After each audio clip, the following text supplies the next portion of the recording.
mais forte é o amor pela vida.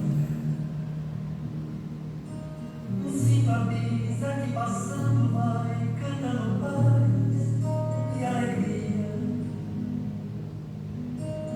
Mesmo quando a noite chega envolvendo a alma de dor, sei que as estrelas brilham e falam, Deus é amor.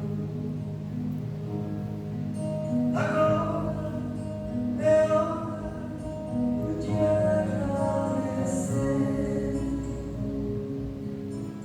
tantas coisas lindas que eu vi e aprendi com você. Agora é hora de agradecer tantas coisas lindas que eu vi e aprendi com você. Com você fui encontrar a flor que estava tão esquecida.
Boa noite a todos.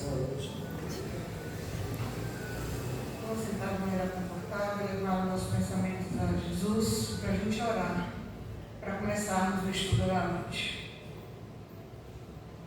Pai nosso que está nos céus, santificado seja o vosso nome.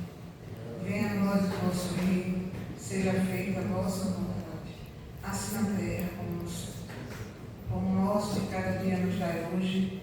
Perdoai as nossas ofensas, assim como nós perdoamos a quem nos tem ofendido. E não nos deixeis cair em novas tentações, porque é teu o poder, o reino e a glória, Senhor, para todo e qualquer sempre. Que assim seja.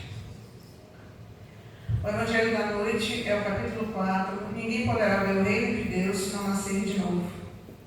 Jesus, tendo vindo às cercanias de Cesareia de Filipe, interrogou assim seus discípulos: que dizem os homens com relação ao Filho do Homem? Quem dizem que eu sou? Eles responderam: dizem uns que é João Batista, outros Elias, outros que Jeremias ou algum dos profetas. Perguntou-lhe Jesus: e vós, quem dizeis quem eu sou? Simão Pedro, tomando a palavra, respondeu: Tu és o Cristo, o Filho dos Deus vivo. Replicou-lhe Jesus: bem-aventurado és, Simão, filho de Jonas, porque não for a carne nem o sangue que isso te revelaram, mas meu Pai que está nos céus. É no Evangelho de Mateus, capítulo 16, versículo 13 a 17. Nesse interim, Herodes, o tetrarca, ouvira falar que tudo que Jesus fazia e seu espírito se achava suspenso, porque uns diziam que João Batista ressuscitara dentre os mortos, outros que aparecera Elias, e outros que um dos antigos profetas ressuscitara. Disse então Herodes: mandei cortar a cabeça a João. Quem é então esse de quem ouço dizer grandes coisas? E ardia por vê-lo. Seus discípulos então o interrogaram dessa forma: por que dizem os escribas ser preciso que antes volte Elias? Jesus lhes respondeu: é verdade que Elias há de vir e restabelecer todas as coisas, mas eu vos declaro que Elias já veio e eles não o reconheceram e o trataram como lhes aprouve. É assim que farão sofrer o Filho do Homem.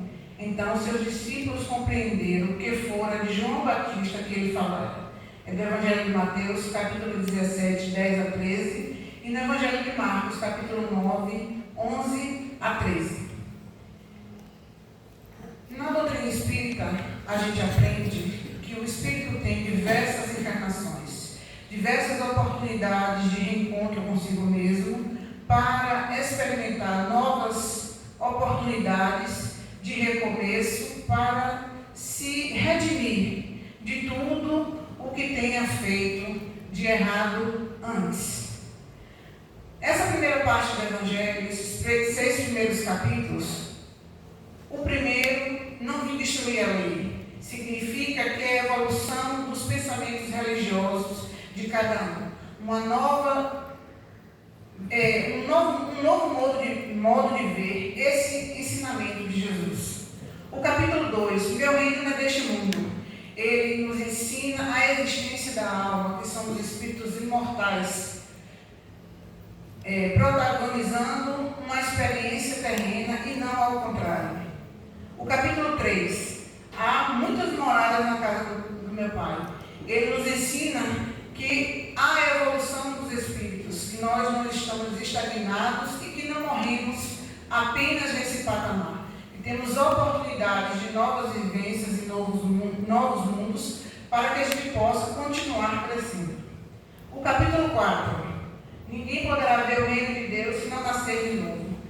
Nos dá a prova da reencarnação. Nos oferta este conhecimento e nos esclarece quem somos, quem fomos e quem seremos. O capítulo 5 é bem-aventurados aflitos. Ele faz um apanhado do que é a dor e como se protagoniza essa justiça divina. É a lei de causa e efeito que nos rege, que tudo que a gente faz volta para para que a gente possa fazer, igual Jesus disse a Pedro, embainha a tua espada, porque com ferro fere, com ferro será ferido. E ele encerra esse primeiro apanhado com Cristo Consolador, nos informando, nos ensinando que Jesus é amor, que Jesus é aquele que veio nos provar que o amor é a mola mestra para a evolução de cada um. Se a gente for parar para analisar o Evangelho nos seus capítulos, ele se divide em Novo Testamento e Velho Testamento. Mas o que é este Velho Testamento, que veio nos aclarar sobre os profetas? Que desde Moisés até Jesus houve 16 profetas, mas houve um hiato de tempo até o último profeta, se passaram-se vários anos até chegar a Jesus. E ficou sempre aquela espera de que Elias retornaria, porque Elias era uma pessoa forte, com a pregação dele coesa, que veio mostrar com sua força, com a sua forma, o que seria esse reino de Deus. Mas ainda como nós, ainda simples e ignorantes, ainda não víamos nele esse conhecimento e não demos o valor necessário a ele naquela época. Precisou ouvir Jesus para morrer na cruz, nos ensinando por 30 e poucos anos aqui na terra o verdadeiro sentido da palavra amar. Os livros do judaísmo, a Torá, ele se divide em várias partes. Os nossos 5 primeiros capítulos, a Gênesis, o Êxodo, o Levítico, o Números e o Deuteronômio, são partes desse livro Torá, que nos ensina, nos diz como foi a saída desses judeus até a terra de Canaã, até a terra prometida, nos ensinando que a direção é o mestre, que teremos assim um lugar bonito e bom para se viver. Mas esse percurso no deserto significa o deserto que vive dentro de cada um de nós. Esse deserto que a gente constrói por maus pensamentos, por más atitudes, por más inclinações. E essa simbologia de 40 anos no deserto significa várias e várias encarnações girando ao redor de nós mesmos, sem conseguir ver o caminho, que a terra prometida está ali. Jesus está aqui ao nosso lado, nos dando a mão a todo momento. Só que a gente insiste em girar no nosso próprio eixo, sem enxergar a mão de Jesus ali do lado. Nesses livros da primeira parte da Bíblia, o Velho Testamento, em nenhum momento a gente vai encontrar elucidações sobre a vida futura.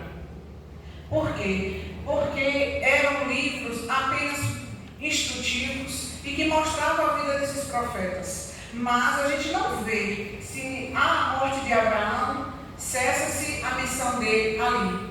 Só fala-se que é descendente de, mas não mostra em nenhum momento que ele veio dar uma palavra, que ele veio falar com alguém, que deu alguma mensagem. Mas já chegando no Novo Testamento, a gente vê pelos ensinos de Jesus, pela vida de Jesus, que isso se modifica, porque as perguntas começam a surgir, porque Jesus fala de um novo reino, de um novo mundo, de uma nova verdade, e as pessoas começam a se interessar por esses conceitos, porque um dos povos daquela época era os saduceus. Os saduceus eram os seguidores de Sadoc, mas eram judeus que apenas seguiam linhas retas, linhas diretas. Eles não viam a continuidade da vida, mesmo a gente sabendo que a maioria dos judeus acreditam sim na ressurreição, numa nova vida. Mas a diferença dessa ressurreição para a reencarnação era que a ressurreição, nós voltaríamos a habitar o mesmo corpo, teríamos os mesmos pais, o mesmo pai, a mesma mãe, a mesma família, e viveríamos novamente contexto que nós estamos vivendo. E a reencarnação nos mostra, nos afirma que viveremos sim novas experiências, mas com novas roupagens, com novos contextos, com novos familiares. Podemos ter os antigos familiares ao redor, sim, mas vai depender de toda uma organização para que a gente possa vir novamente todo mundo junto. Ou se nessa nova experiência eu preciso ficar separado para aprender como conviver longe daqueles que eu tanto amo. Tudo depende da organização. Outros, os fariseus. Os fariseus sim acreditavam que havia a ressurreição, possuíam esse conhecimento, mas eles se apegavam aos ritos exteriores. Eram aquelas pessoas que davam mais valor ao que os outros estão pensando dele, aos ritos, à cerimônia, como a vida de cada um é, que não poderia ter erro, mas por dentro está todo mundo errando e falando mal uns dos outros. Eles tinham esta verdade, mas não sabiam pôr em prática todo este conhecimento. Eles estavam cada um em sua casa, no seu poder, e não poderia ninguém ultrapassar os seus conhecimentos. E era ruim transmitir ao seu povo, porque eles perderiam o poder em cima desses outros menos esclarecidos. Porque eles sabiam ler, que a maioria dos judeus naquela época não sabia. E tinha os essênios, que tinham conhecimento da Cabala. A Cabala era ainda não transformada em livros, tinha esse conhecimento de uma vida extracorporal, mas eram pessoas que viviam longe desses centros urbanos da época e não se andavam todos juntos, transformando uns aos outros, mas cada um vivia na sua tribo. E como esse conhecimento era dado oralmente, porque ainda não tinha livros, era difícil ainda passar um conhecimento de um para o outro. Por que a gente estava falando sobre isso? Porque no livro Boa Nova, no capítulo 14, narra uma conversa de Jesus com Nicodemos, intitulada A Lição de Nicodemos. Um fariseu que esperou a noite cair para que as pessoas não vissem que ele foi procurar Jesus, porque dentro dele tinha esta curiosidade desse reino novo que este judeu, que este nazareno falava, pregava a todos, igualitando todas as pessoas, não deixando que ninguém fique fora desse mundo novo. Então ele foi perguntar a Jesus o que era esta vida. Ele chegou com tantos pensamentos conturbados que Jesus apenas respondeu a ele, porque Jesus sabia o que vai no íntimo dele, que ia no íntimo dele, assim como sabe o que vai no íntimo nosso. Mestre, bem sabemos que vindes de Deus, pois somente com a luz da assistência divina podereis realizar o que tendes efetuado, mostrando o sinal do céu em vossas mãos. Tenho empregado a minha existência em interpretar a lei, mas desejava receber a vossa palavra sobre os recursos que deverei lançar mão para conhecer o reino de Deus. Jesus sorriu bondosamente e esclareceu. Primeiro de tudo, Nicodemos, não basta que tenhas vivido a interpretar a lei. Antes de raciocinar sobre as suas disposições, deverias ter sentido os textos. Mas, em verdade, devo dizer-te que ninguém conhecerá o reino dos céus sem nascer de novo. Aí lançou esta pergunta para Nicodemos, e Nicodemos explodiu em inquietação, porque para o judeu, naquele momento, a água era um novo renascimento.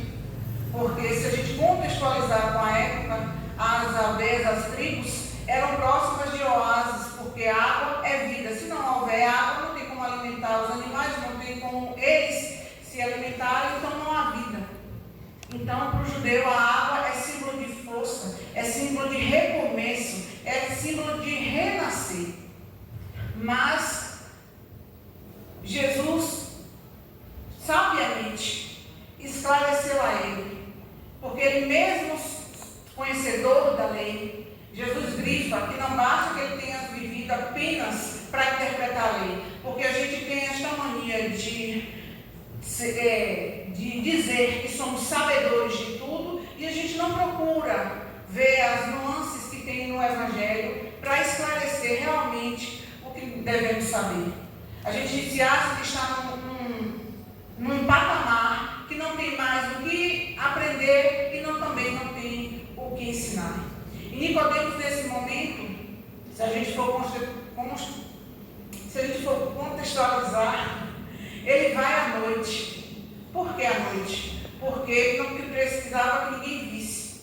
Mas esse encontro aqui poderia ter sido num sonho de Nicodemos? Sim. Porque eles dormiam cedo demais, que eram poucos pastores. E à noite, para eles, 6 da tarde, com tudo escuro, já era tardíssimo. É tanto que eles contavam o dia a partir das 5 da manhã, que era a primeira hora do dia. E não a gente como conta hoje, 1 da manhã, 2 da manhã, 3 da manhã. Porque era noite, o que era dia, amanhecer, era dia. E a última hora do dia era 6 da tarde até o entardecer. Então 7, 8 horas da noite era tardíssimo. E num lugar que não existia energia elétrica, aí a confusão e as coisas seriam mais difíceis de poder se locomover e visitar as pessoas. Ele pergunta dessa forma para que esclareça todas as inquietações que tem dentro dele, mas sai do encontro com Jesus com mais inquietações, porque ele não conseguia enxergar a verdade que Jesus queria falar naquele momento. Ainda assim, Jesus, com toda a amorosidade, tentou esclarecer, e ele ainda, não querendo perder o posto de conhecedor de tudo como o fariseu que era, saiu ainda sem compreender todos os ensinamentos de Jesus. E os 2 apóstolos que estavam próximos a Jesus nesses momentos, também inquiriram a ele por que esta questão não era aberta a todos, e eles ainda, mesmo próximos a Jesus, ainda não compreendiam como é que a pessoa poderia renascer e continuar vivendo. E Jesus amorosamente sempre esteve ali para tirar todas as dúvidas. E disse a Tiago, que estava com ele, que ele também estava se comportando como Nicodemos, tendo a oportunidade de ter o conhecimento e não compreendendo tudo que estava ali ao redor dele. Em nenhum momento da Bíblia a gente vai encontrar a palavra reencarnação. A gente vai encontrar a palavra ressurreição. Por quê? Porque esse vocábulo ainda nem existia. Esse vocábulo foi criado agora, de 1857 para cá, por conta da codificação de Allan Kardec, que veio dar este nome, essa terminologia, a este fenômeno natural de todo o espírito, independente do mundo habitado. Se nós vimos como espíritos que estamos aqui usando um corpo de carne, estamos encarnados. E reencarnando porque temos novas oportunidades de reencontro conosco mesmo.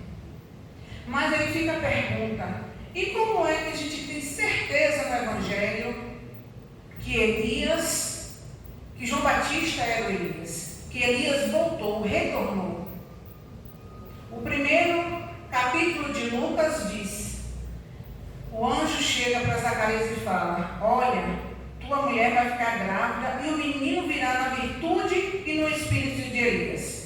Em outras traduções, no final diz: no espírito e o poder de Elias. Poderia dizer que ele estava já anunciando que Elias viria? Sim, porque estava dizendo que ele vinha na virtude e no espírito de Elias. Mas algumas traduções transformaram estas palavras para dar-se a entender que era uma nova pessoa e não Elias que estava vindo ali. Elias era um fenício que nascido em Tisbe, hoje no Líbano, veio para o norte de Israel quando era adulto. Era uma pessoa que pregava pela palavra forte, era uma pessoa que vestia roupas de pele e tinha um cinto de couro amarrado na cintura. A gente pode dizer que era parecido com João Batista? Sim. João Batista também pregava pela palavra forte, vivia com roupas couro de bichos e com um cinto de couro amarrado na cintura. Elias era uma pessoa que morava no deserto. João Batista era uma pessoa que morava no deserto? Sim. Então ainda há uma semelhança. João Batista comia gafanhotos e mel silvestre. E Elias era uma pessoa que comia comidas trazidas por porcos. Era uma pessoa laurista? Sim. Os dois com as mesmas características parecidas.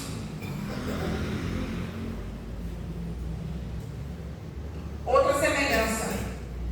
Elias atacava Acabe, que era um rei, e sua esposa Jezebel, também fenícia. E João atacava Herodes e sua esposa Herodias era outra.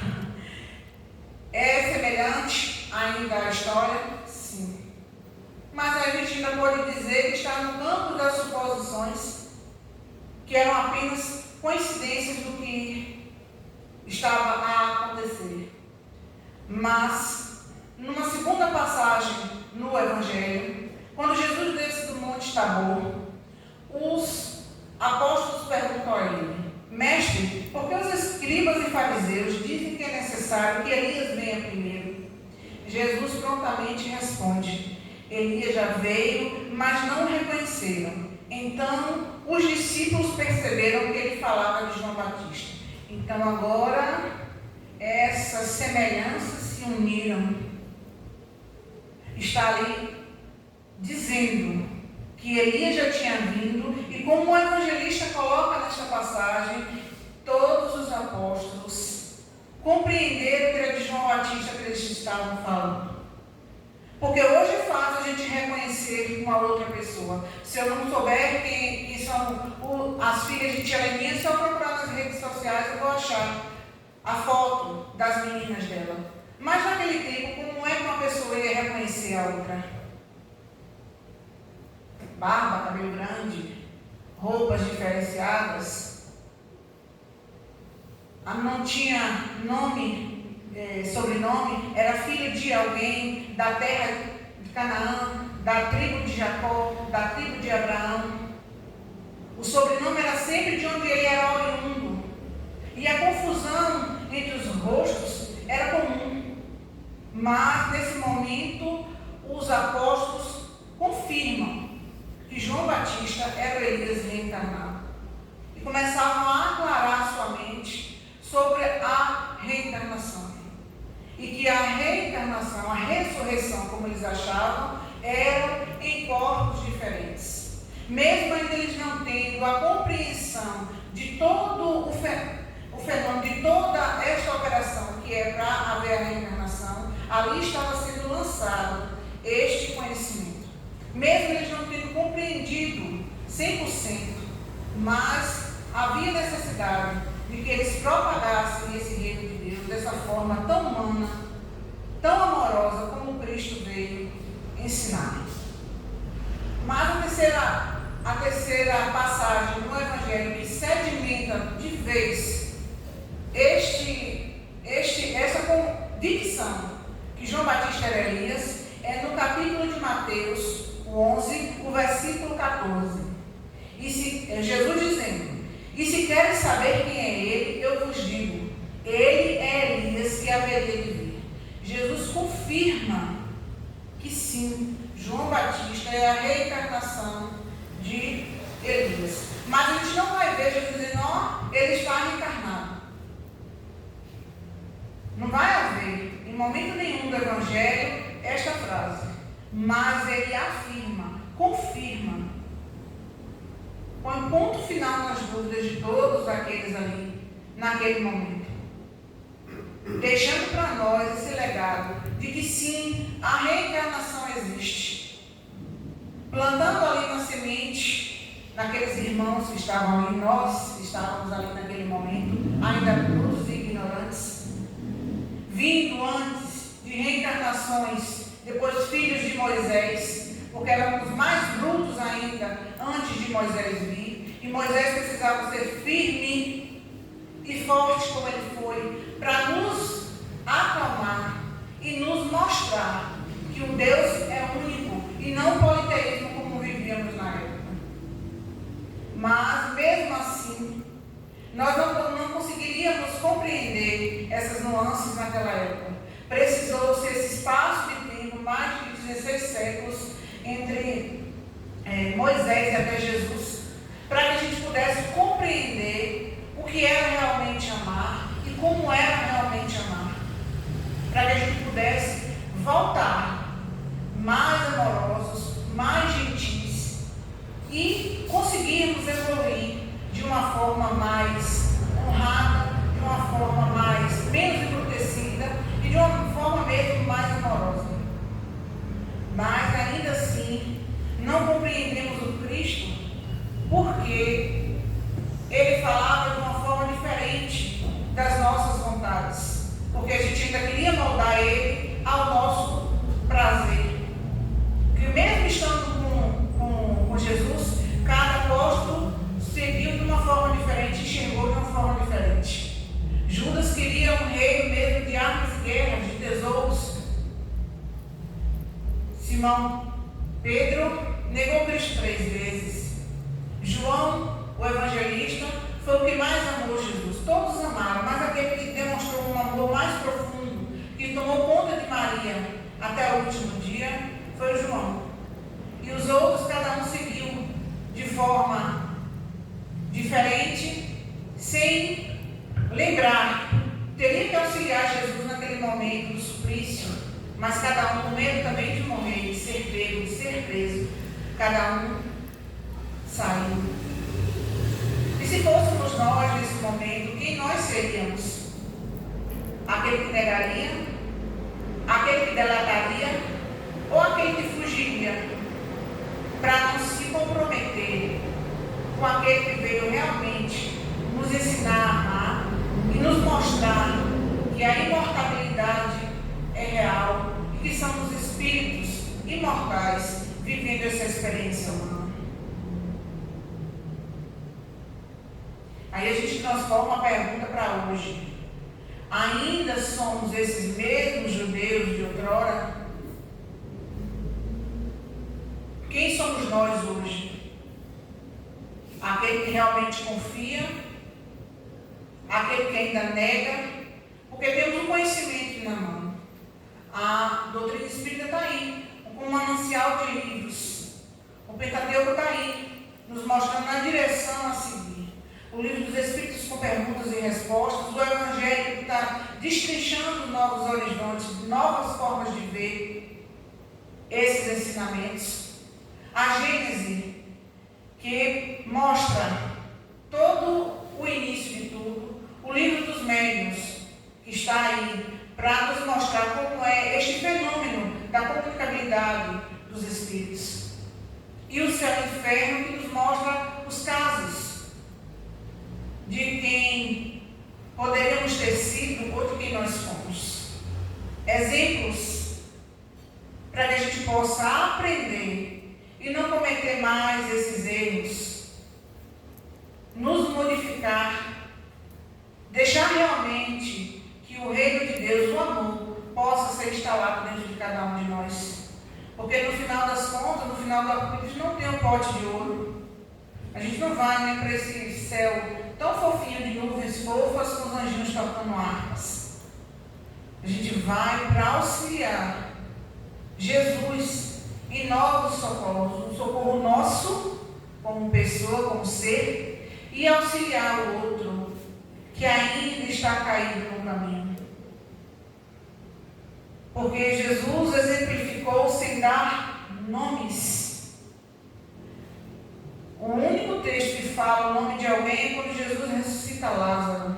Em todos os outros momentos, Jesus disse que o semeador saiu a semear, que o filho pródigo saiu e retornou a casa, gastou tudo e retornou a casa.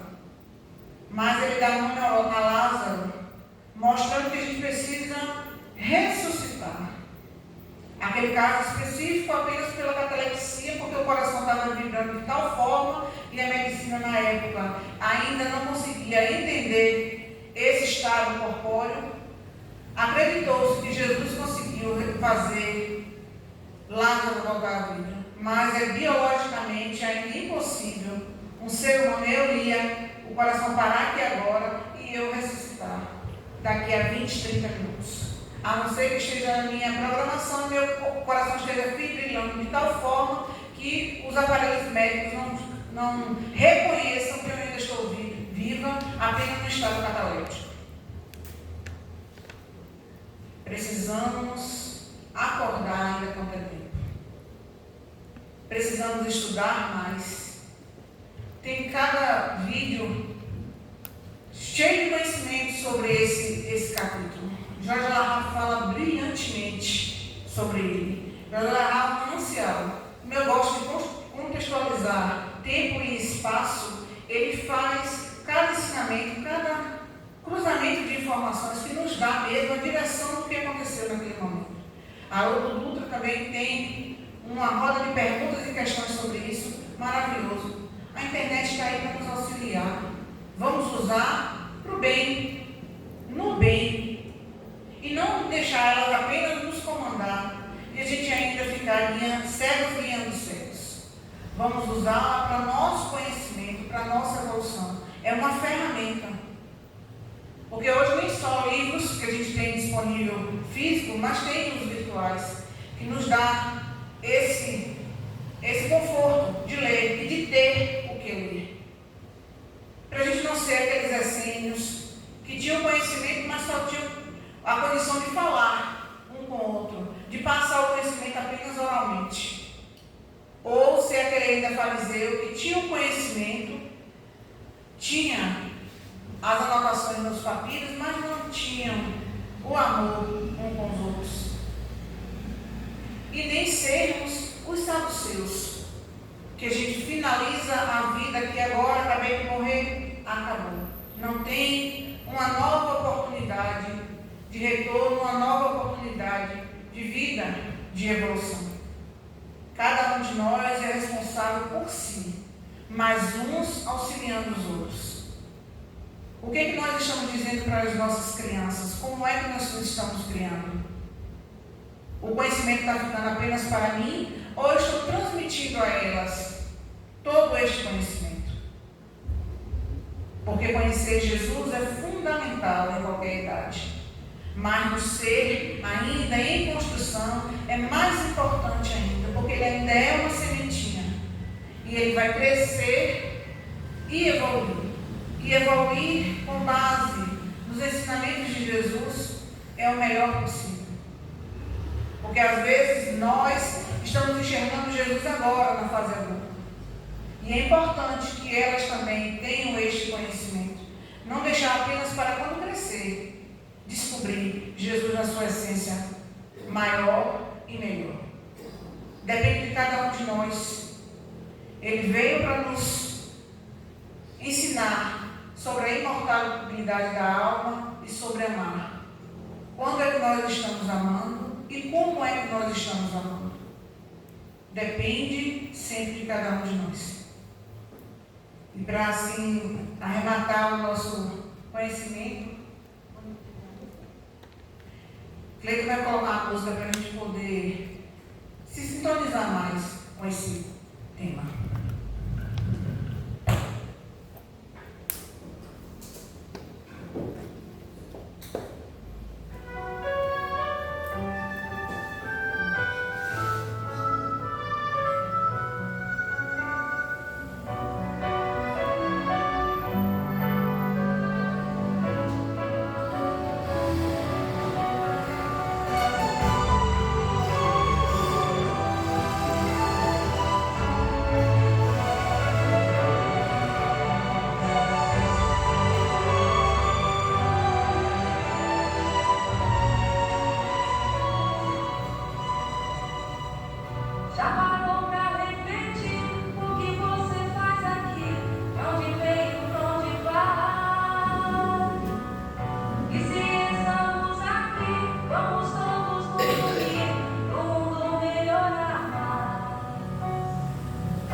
envolvidos nessa reflexão no passo da noite, fazendo essa conexão com Deus, com Jesus e conosco mesmo.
Desse encontro.